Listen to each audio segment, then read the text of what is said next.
Hello. Here is a brief presentation of the solution for the question set which is posted on your website for the auditing course. This question set contains three questions which are like the questions which will be uh, presented to you on the day of your final exam for the auditing course. I give you a little more information about the final exam. You will have 20 multiple choice questions, each of which will be worth 1 point, and then you're going to have three analytical questions, each of which will be worth 6.7 points. With those 23 questions, 20 multiple choice and 3 analytical questions, you will be able to earn up to 40 points on your final exam. So the question set which is posted on your website for the auditing course contains the example questions which we solved on the last day of your auditing course in class. And what I'm gonna do here now, I will read aloud each and every question in the question set posted on the website, and then I will help you. I will show you how to solve these questions. Let me get the reading mode. So this is the first question, and this is the second question, and the third question. So let's start from the first one. Read it aloud. As external auditor, you're required to apply relevant standards of the International Standards of Auditing and International Financial Reporting Standards. The matter inquired by you in this question involves the fair value measurement under IFRS 13. The standard defines fair value, sets out in a single IFRS framework for measuring fair value and required disclosures about fair value measurements. So what you need to do in this question is you have to consider the two facts which are given to you below. The statement of financial position, this one, and the auditor's disclosure notes. So the statement of financial position follows here. This is your statement of financial position. Let me switch to the edit mode. You have on your left side current assets, and on your right side you have current liabilities, and then following you have the notes to the statement of financial position prepared by the auditor. For each and every account in the balance sheet for current assets, you are given the notes by the auditor. For the cash, for accounts receivable, specifically for accounts receivable, you are given the day allowance requirement, and you are given the accounts receivable arrears. What are the arrears of accounts receivable? It's the outstanding balance of your account receivable within the selected period of time. Likewise, at the period ending December 31, indicated on your balance sheet, December 31, 2018, you have the outstanding balance for the account receivable. Within 30 days, you have 280,000. Within between 30 and 60 days, you have 90,000. And then between 60 and 90 days, you have only 15,000 as a national currency value for the account receivable. Above, you have a allowance requirement, which specifies that if you have your outstanding balance within 30 days, you don't need to create a provision, or zero allowance rate should be created by you. This is actually from the financial accounting course, when you need to create the allowance for the debtful account receivable. So if your account receivable falls within the period between 30 and 60 days, you have to create a provision or allowance up to 20% of your outstanding balance. If your account receivable falls within 60 and 90 days, you have to create a provision up to 50% of your AR balance within the same period. So if it's Above 90 days, it will be 100% allowance rate. And then the next note is your inventory structures, which says 80% of your stock is a good stock and 20% is the obsolete stock. The value of obsolete stock is given at 0 as the end. So basically it says that 20% of your inventory has a 0 value and only 80% of your inventory is worthwhile or can be marketed. Account payable value is the same as indicated in your balance sheet, 750. And then you have a loans of the company which have restructured. What means the restructuring of the loan?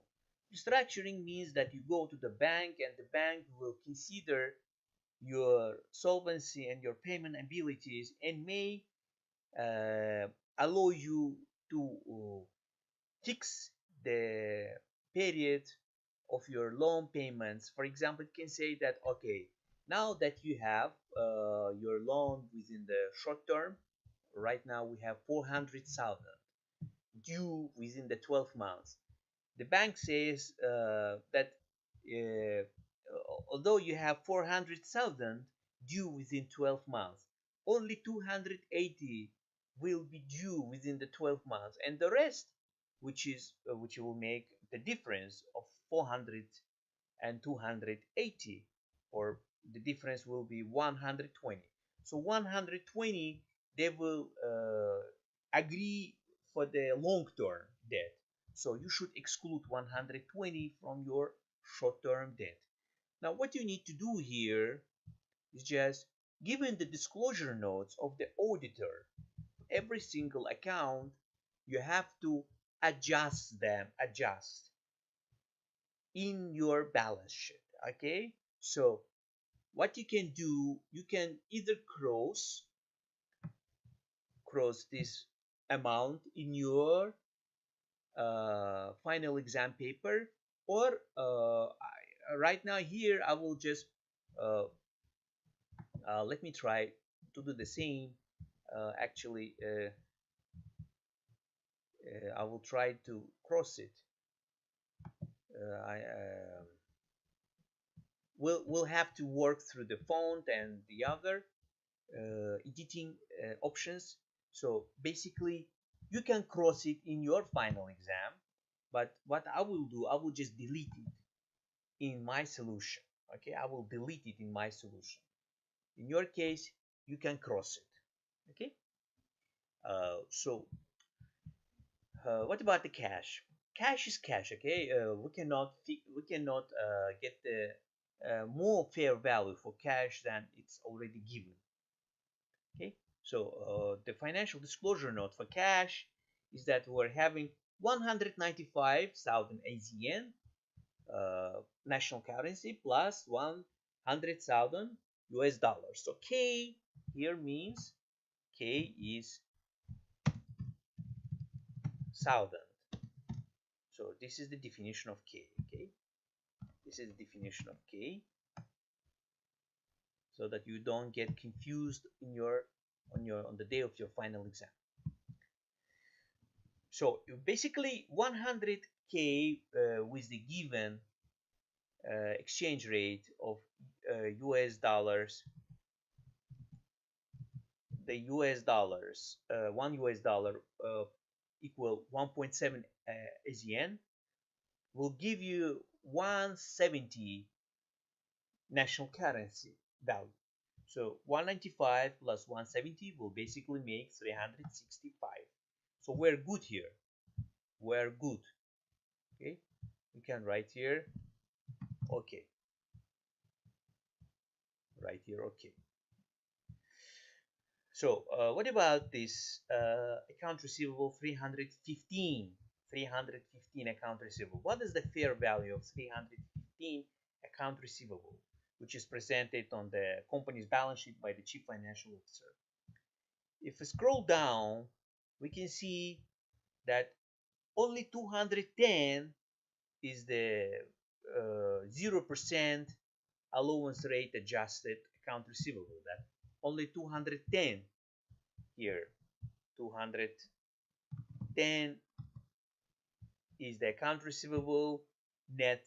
And then, well, basically, if we add 210, 90, and 15, we can see that it will make uh, 315. The total will make the 315.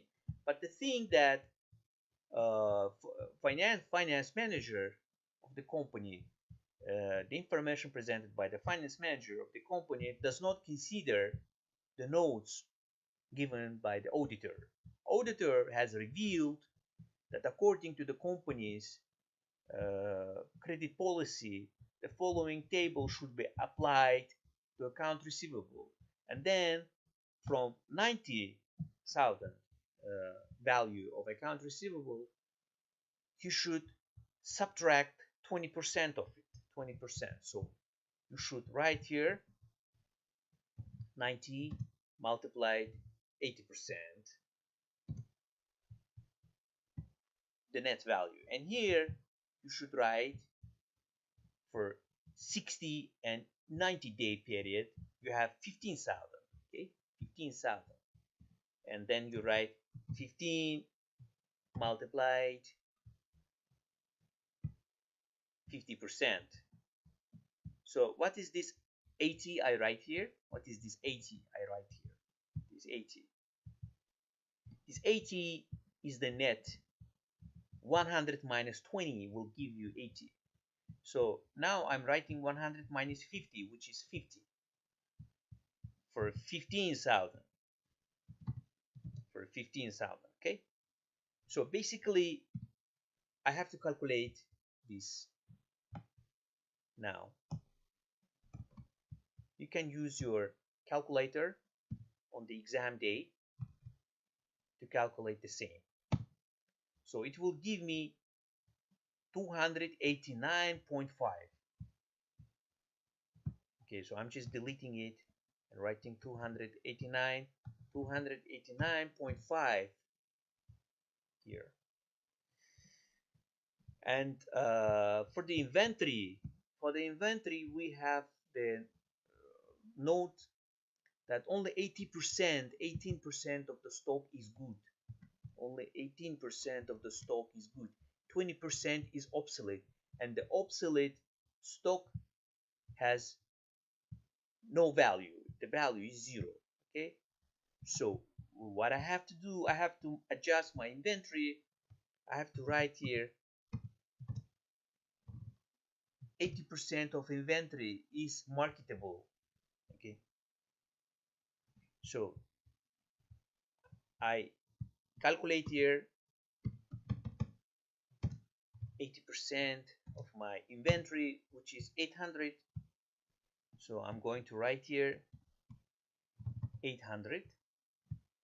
Now, what will be my total current asset?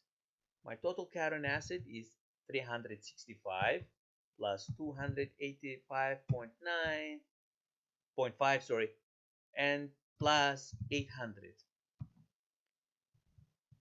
After I calculate it, I will get my new total current assets. My new total current assets. Okay.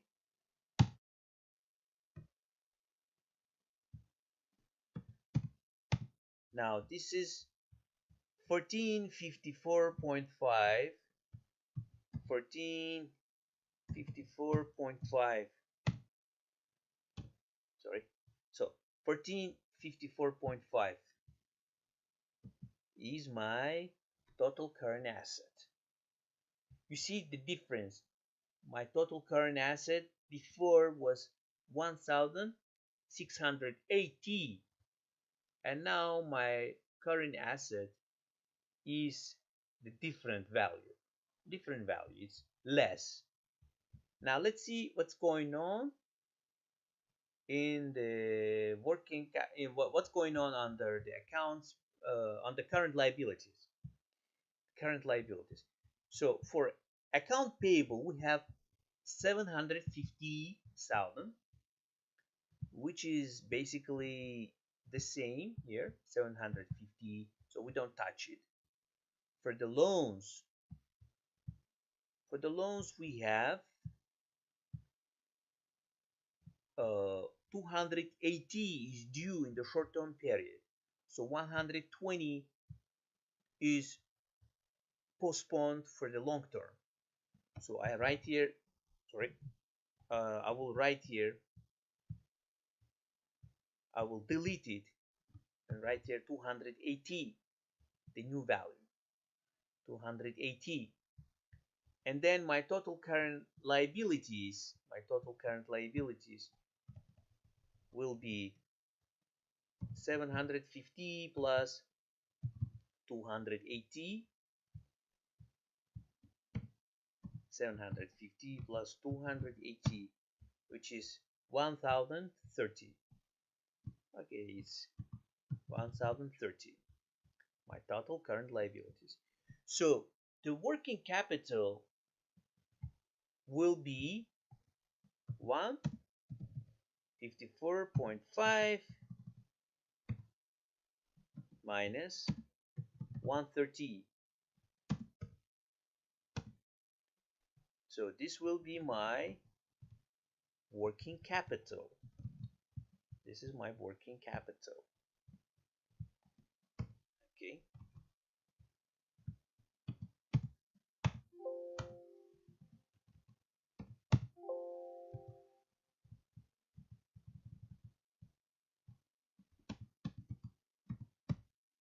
So 424.5 is my working capital. So you should make all these calculations and show to me your new working capital figure. Okay, should show to me your new working capital figure. In this question, you are asked to verify if the fair value measurement needs correction in the SFP prepared by the company's CFO. And this is what you need to do. You need to calculate, give me all these corrections, okay, for account receivable, for inventory, for total current asset, for loans here, for the loans,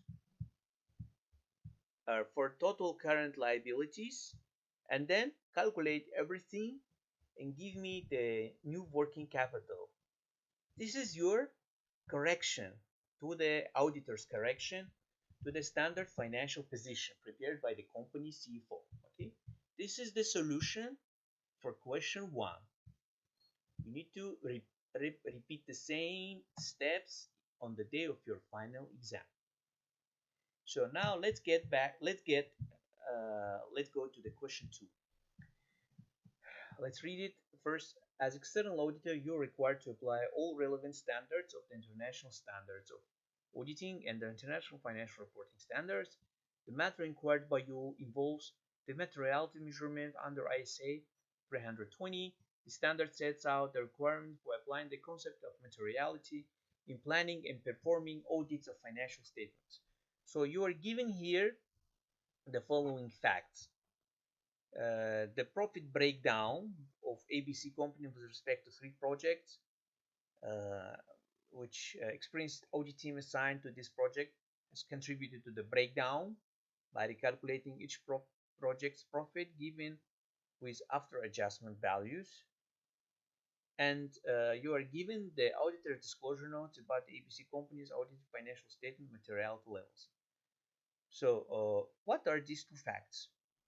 So the first fact you see here, let's get back to our edit mode. So the first fact you're giving here, the profit before tax calculation, which is the before adjustment, this project and before adjustment part has been completed by the staff of the company, ABC company. Now, the audit staff has contributed by making adjustment to the profit. What they did, they recalculated profit for project X, for project Y, and for project Z. After recalculating the profit, they applied the recalculation techniques from the auditing course which we studied, After recalculating, they revealed that the actual profit before tax for project X is different. It's 1.45 instead of 1.7. For project Y, it's 1.2 instead of 1.5. And for project Z, consequently, it's 1.7 instead of 1.9. So with this information, the company given information, okay, the company given information and adjustments proposed by the audit staff, audit team, you need to calculate the variance between the profit before tax, adjust before and after adjustment, and see, well, the part A asks you to calculate materiality profit variance. This variance is actual materiality for ABC company with respect to three projects. And then after you calculate this variance, this will be answered to your part A. You need to compare this performance variance, performance materiality, this variance with respect to every single project is defined as performance materiality. Okay, so this is performance materiality. When you calculate the variance for every project, this will be your performance materiality. And then you should compare these performance materialities for X, Y, and Z with the overall materiality assigned for ABC company financial statements. What is this materiality? The materiality levels are assigned for financial statement account categories as given below. 0.7% variance up to 0.7 variance is acceptable for revenue and expense account. Up to 1.5% is acceptable for assets, and up to 6, well, this one we need to use for this question. This information will be used for this question from this table. Only 6% is acceptable for profit before tax. So now we're considering profit before tax. Okay? So what you need to do here, you have to take 1.7 minus 1.45 and divide by 1.45. This will give you the percentage decimal number. Okay, percentage decimal number. So I will do the same. I will recalculate. Use your calculator. Bring the calculator for the exam. On the exam day, you may need it.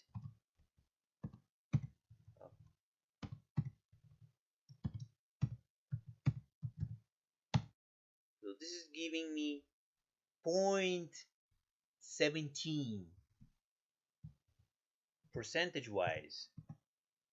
If I multiply it by 100, it's 17%. Okay, it's 17% now. So my difference is quite big here. It's 17%. You see? It's more than 6%. More than 6%. So this area I will highlight as red because the materiality is high here. In case if you don't see it, I will highlight it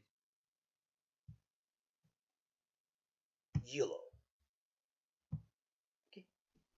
So now I do the same for 1.5 difference 1.2 divided 1.2. So 1.5 means minus 1.2 divided 1.2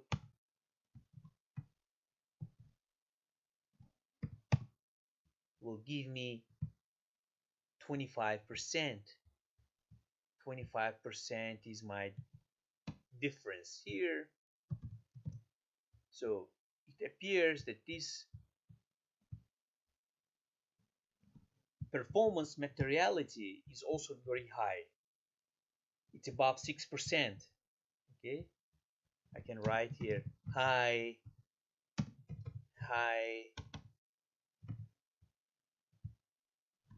and then 1.9 minus 1.7. I just calculate here. 1.9 minus 1.7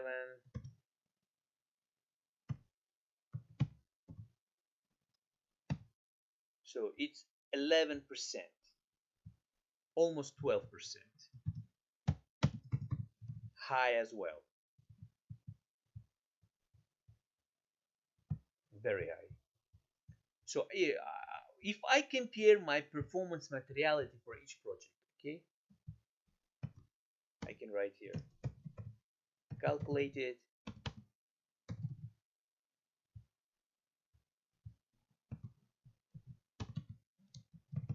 all performance materialities are high.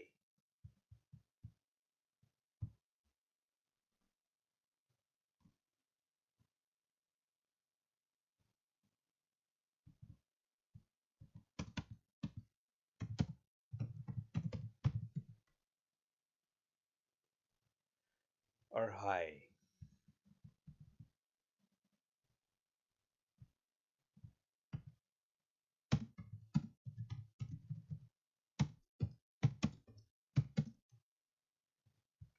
Okay, so we're basically done with this question, question 2.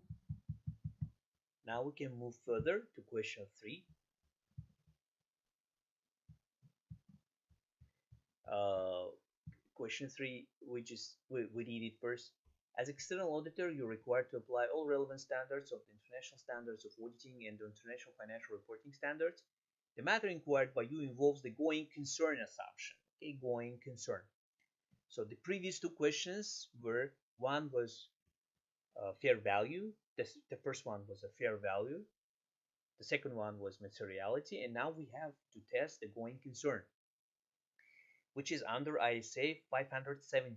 The standard sets the auditor's responsibility to obtain sufficient appropriate evidence, audit evidence about the appropriateness of management's use, the going concern assumption in the preparation of the financial statements, and to conclude whether there is a material uncertainty about the entity's ability to continue as a going concern. Well, basically, we want to verify if the company is viable to operate in the future. I'm specifying here the strategy for solving this question. Your strategy will be to evaluate the company's free cash flow before inquiring cash forecast for the next 12-month period after the reporting date. Okay, so well, in fact, when we test the going concern, we have to inquire the company about the 12-month cash flow forecast. But before we even inquire the company about the 12-month cash flow forecast, we ask them to give us the cash flow statement. And then from the cash flow statement, we will prepare free cash flow. Uh, we will use this tool. We will calculate the free cash flow from the company's cash flow statement to see if the 12 months cash forecast does make a sense with their presently presented information from the cash flow statement, and the free cash flow is somehow corresponding to their cash flow forecast for the next 12 months. So we're just trying to make a sense from the historical data by analyzing, making a sense of it. And then after we analyze it, our next step, which is beyond this question in the real audit project, when we get the information about the 12 months cash forecast, we will compare each and every period's free cash flow with the historical cash flow. And then we will see if this is possible, if the company can attain this position for the next 12 months. If the free cash flow before the forecast was different, or if the position can be positive or negative. If the position was positive, it's okay.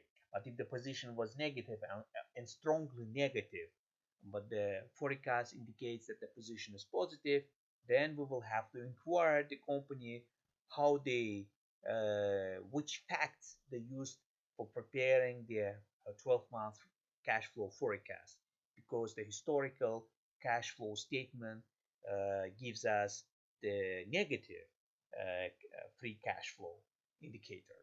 So we are going to solve it with the two facts. in our hand, we will be given the cash flow statement summary by the ABC company executives, and then we will be given auditor's disclosure note to the ABC company's cash flow statement. Let's get back to our edit mode for this question 3. So the cash flow statement of ABC company for the period from January 1st until the end of year 31st December 28. We're given the well, now we're given here the summary of the cash flow statement. Cash at the beginning, cash flow from the business operations, cash flow from financing activities, and cash flow from investing activities, and cash at the end of the period. So the way we can get to the cash at the end of period, we're using the cash at the beginning, this cash at the beginning, and then we add to this cash at the beginning all different cash flows. We add 320 and 25, and then we subtract 105, and we get to the cash at the end of the period. So this part is the area of the cash flow within 1 year. Okay, so and we're also given the note to the cash flow statement, one single note prepared by the auditor to the summary. Cash flow from investing activities include only one capex item. Capex is the capital expenditure. Okay, capital expenditure.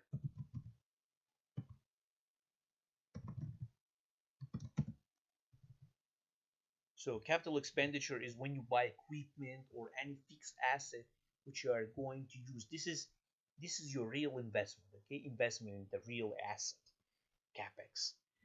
So your cash flow from investment activities includes only one capex item, and this capex item or a capital acquisition is worth 105,000 national currency value. So the same as the cash flow from your investment activities. So you had only one item in your cash flow from investment activities, and this is your capex, capital expenditure item. It doesn't specify what you are buying, what the company is buying.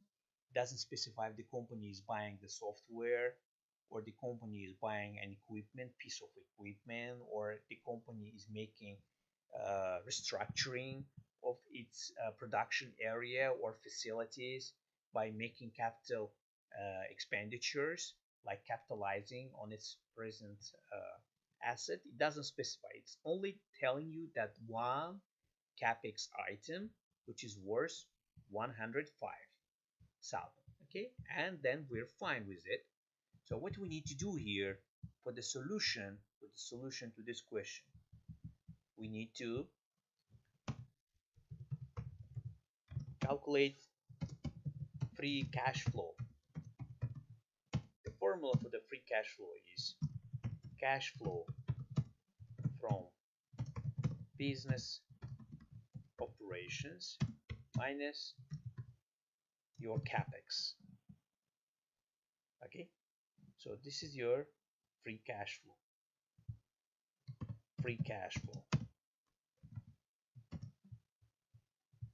And then your free cash flow will be, your cash flow from business operations is 320, and the cash flow from investing activities, you're taking the absolute value. Okay, it's 105. So your free cash flow will be positive. It will be 215.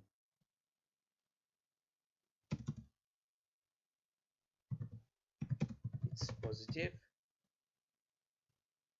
So you answer this question partially, and now you have to give the explanation of positive free cash flow is that ABC company has positive outlook for the future, and its ongoing concern is not under consideration. The company will continue its activities in the future. The company will most probably continue its activities, its present activities in the future.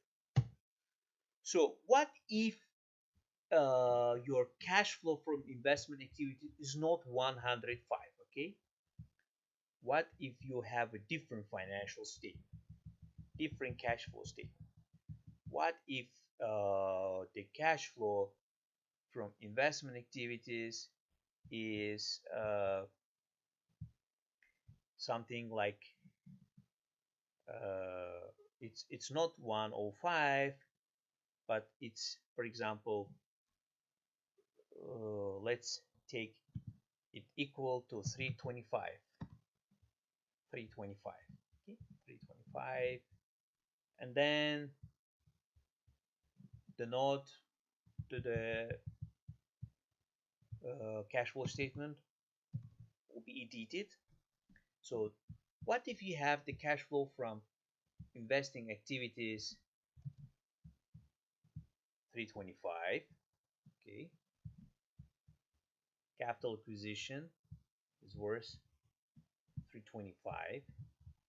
So your cash at the end, instead of 365, will be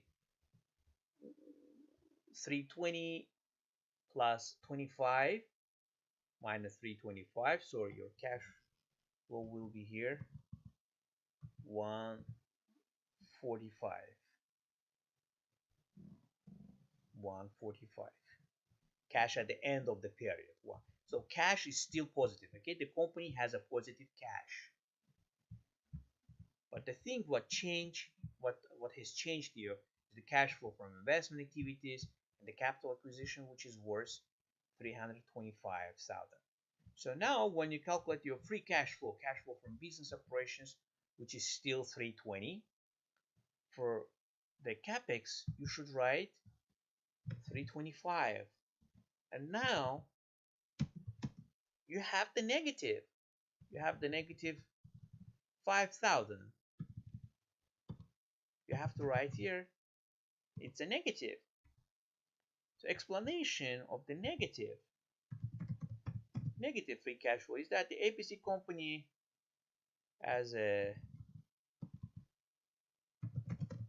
negative outlook for the future, and its ongoing concern is under the important consideration by the auditors. The company will most probably not be able to continue its present activities, will most probably will not